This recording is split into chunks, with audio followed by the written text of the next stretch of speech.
can help her with you. There it goes. There it goes. Wow, good job. Yay. Come on.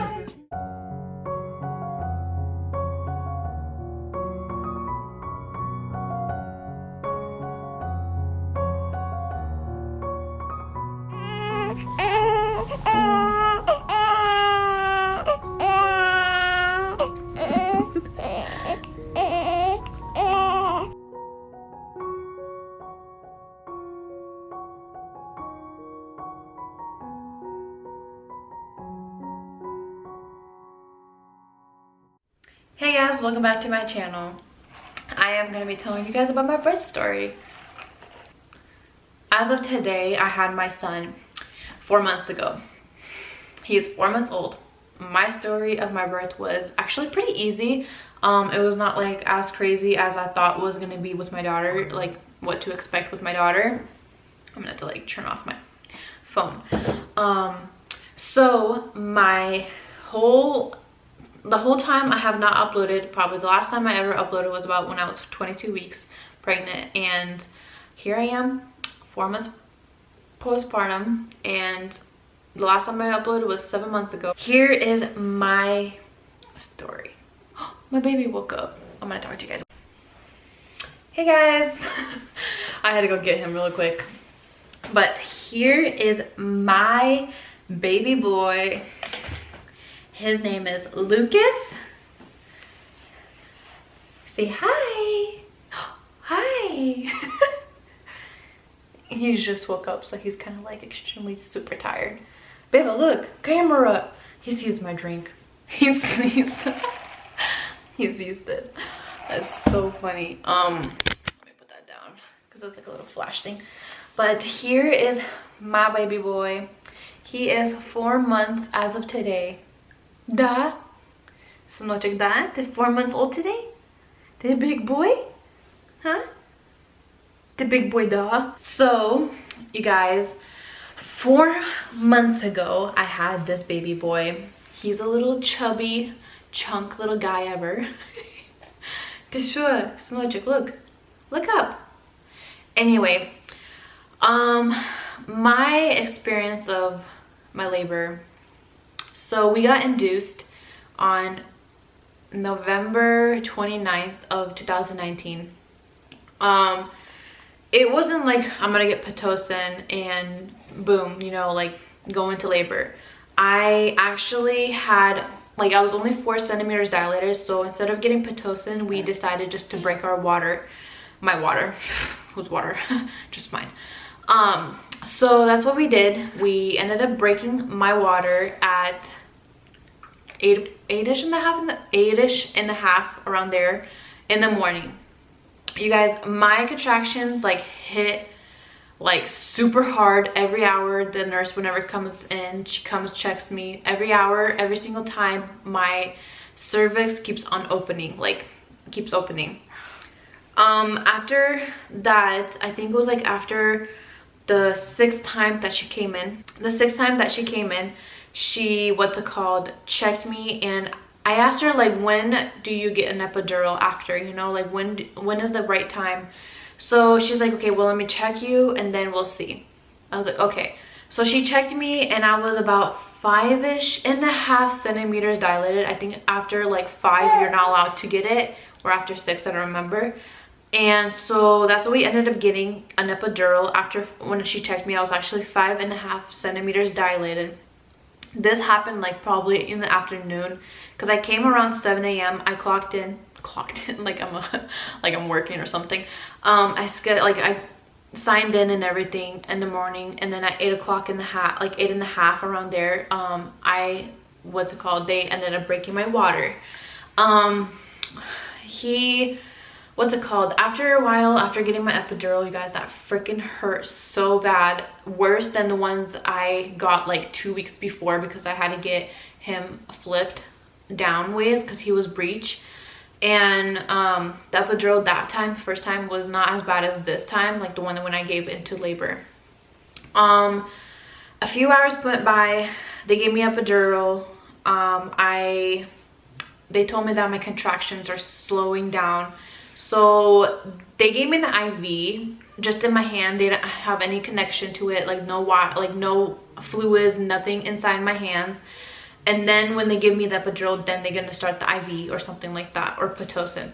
So after that, they ended up giving me Pitocin, fluids, whatever. I don't remember what's the word called for it, but after a while I got that in my hand. And after that, they had to give me Pitocin because my contractions started to slow down.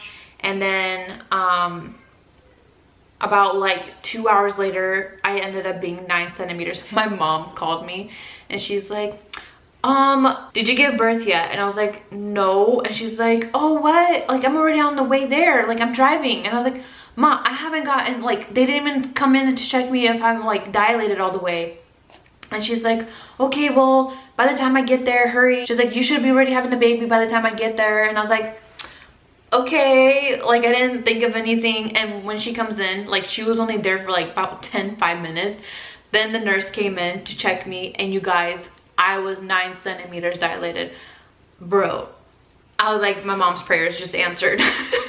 Because she's like, oh, you better have the baby by the time I get there. You know what I mean? That cracked me up though. And then it was funny because I was like, Ma, look, your dream is coming true, because you just said that to me like 30 minutes ago, that you said I should be having a baby right now and all that. So they were all getting prepared. And I remember pushing, and it was super easy push. Like, you guys, first time I ever pushed was, geez, painfulest thing ever in my whole entire life. I pushed about 3 hours with Abby, and I pushed about 20 minutes with him. But the thing is that I felt some pain. Like, I felt like when I was pushing, I felt so painful. I feel like I'm gonna tear, like literally painful like that. So I was like to the my midwife, I was like, hey, is it okay if I press this button one more time? It's like for the epidural. She's like, yeah, that's fine, you can press it. So I was like, okay. So I pressed it, it numbed me back up again. It like kicked in like that fast. Then I started pushing. She's like, okay, well, you gotta stop, like, don't push anymore, because when he was coming out, apparently his hand was coming out with him, like with his head. And I don't know if he was like curled up like this or like this. I don't remember how she described it. All I remember was that he was coming out with his hand. So she had to stick her hand in there and like fix it or something. And then I had to push, and then she like yelled at the doctor, the main person who actually does more high end into the labors. So that's what she called him out. And I was like, oh my God, this is freaking scary. I didn't even like expect anything like crazy to happen to my labor. I thought like, this is gonna be super easy. But like when she popped him out, everything was fine.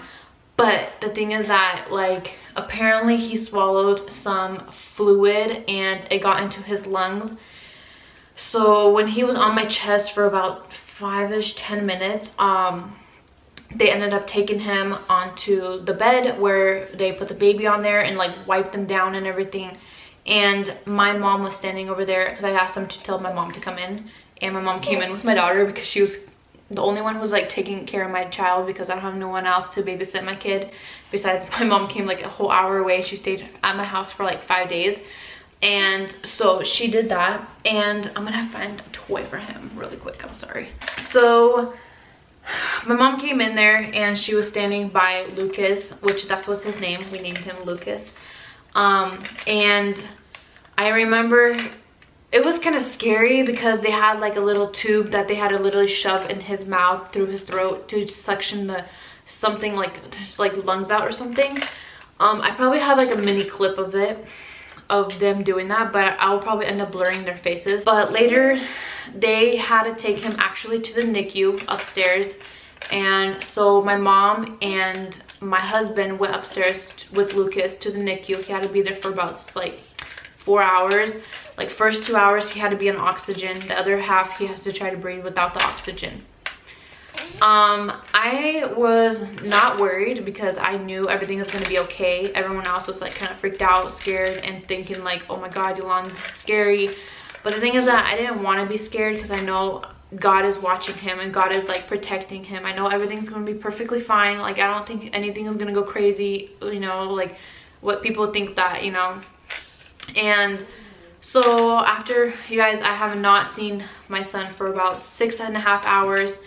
It's already getting like super late. I'm like, dude, I need to feed him. I need to like, I'm like worried now, you know, because I'm like, when are they gonna give me my son, you know? I was like, dude, what if they're gonna switch him? Like, what if they're gonna switch my son to somebody else's baby and give me like a wrong baby, you know? I was like getting paranoid. No one knew that I was actually going into labor. Experience, I did not tear, I did not like get cut. One thing that was so scary is that my placenta ended up having some dead cells or something like that on there, and my midwife said if I waited any longer my son would have died because of the placenta would not produce like enough flow for each side. You could have saw the placenta, I think it was like placenta eruption or something like that. But when she showed me my placenta, she retained placenta or something, I don't remember. But like, you know how the placenta, it's like the umbilical cord is right in the middle, but mine was not in the middle, it was actually on the side. And she said that she's surprised that it didn't like affect him like crazy, you know what I mean? And it was scary. I would show you guys the placenta, but like I would probably end up blurring it, like making it gray and white, because I don't think I want to post like something scary like that on here.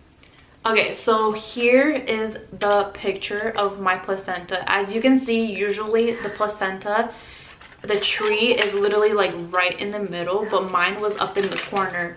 And as you guys probably see, like those little weird white stuff like right there, those are all the dead parts of the placenta. Look at him go 4 months later. He's like such a big boy and so strong. Да, ти здоровий хлопчик, да? Да, ти великий, се кусаєш. He's like biting everything. He even like when I breastfeed, he literally bites me and I'm like,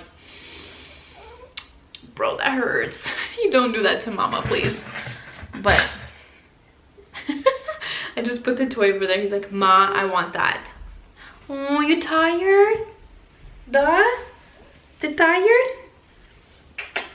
Ай, ти хлопчик хорошенький, диви. Такий красивий, да? Такий красивий хлопчик. Диви, покажи всім, як ти великий хлопчик, да? You big boy?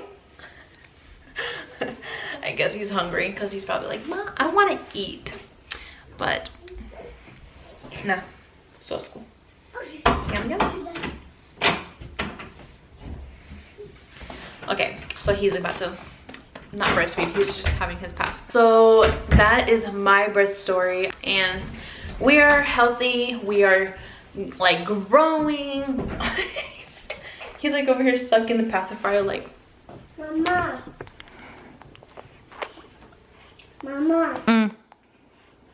You can put Lucas in the crib. Yeah, I can put Lucas in the crib.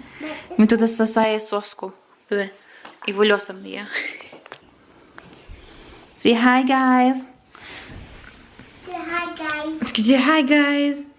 Say hi, guys.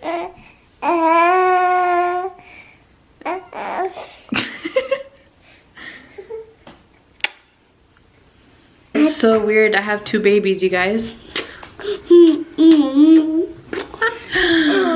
You love him a lot. So thank you guys for watching my video. I'm extremely super sorry that I have not uploaded for a super long time. I was about like 22 weeks pregnant, and that's the last time I ever uploaded, and I'm so sorry. After that I got super tired because it was like literally my 3rd trimester. After that, like, got super tiring. I was literally deep cleaning the house. Like, I would actually stay up until like 1 a.m. in the morning to literally clean the whole entire house. Anyway, so I want to say thank you guys for watching my video. Thank you guys for taking your time to actually watch it. If you guys just wait, I'm so sorry. I'm trying to get like used to this mom of 2 life, and it's kind of like super hard because I'm like staying home. I have no one to like actually babysit my daughter whenever I need the free time. I'm trying my best. I'm super like doing my best to do that for you guys and keep you guys updated with things. There's a lot of things have happened after September. We moved, we had like a baby shower. We had my daughter's birthday. We didn't even do anything like crazy for her birthday this year because we didn't have a lot of people. My in-laws moved away, so we didn't have like a big party how we did it 2 years ago, about a year, 2.5 ago. And so yeah, thank you guys for enjoying this, and so stay tuned for many more videos. Stay tuned for many more videos. Subscribe, like this video, comment down below. Bye. Did this one. Bye.